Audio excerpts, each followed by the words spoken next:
tournament. He's played really well. Unfortunately, we don't give support him.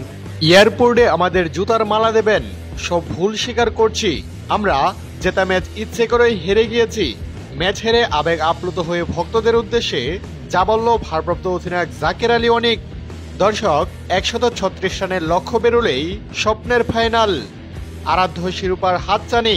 দুবাইয়ের উইকেটে পাকিস্তানের bowling আক্রমণের সামনে কিছুটা চ্যালেঞ্জিং হলেও হাতের নাগালেই ছিল বলা চলে। শুধু দেখে শুনে খেললেই জয় সুনিশ্চিত।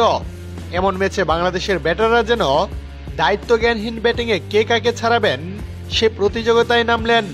উইকেট হারানোর মিছিলে শেষ দিকে সবার ভরসা ছিল শামীমকে নিয়ে, অথচ শাহিন আফ্রিদির করা বলে ব্যাকওয়ার্ড পয়েন্টে হুসেইন তালাতকে ক্যাচিং প্র্যাকটিস করালেন এ ব্যাটার। এরপরে কার্যত সব আশা শেষ হয়ে যায়।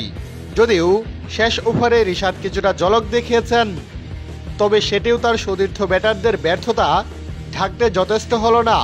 পাকিস্তানের ছুড়ে দেওয়া 136 রানের টার্গেটে ব্যাট করতে নেমে বাংলাদেশের ইনিংস থেমেছে নির্ধারিত ওভারে 9 উইকেট হারে 124 রানে।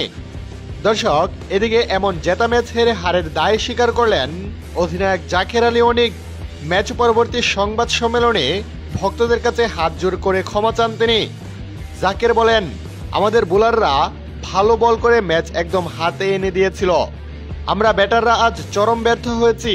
আমি হারের দায় নিজের কাঁধে নিচ্ছি। এমন ম্যাচ জেতা উচিত ছিল। সবাই ক্ষমা করবেন।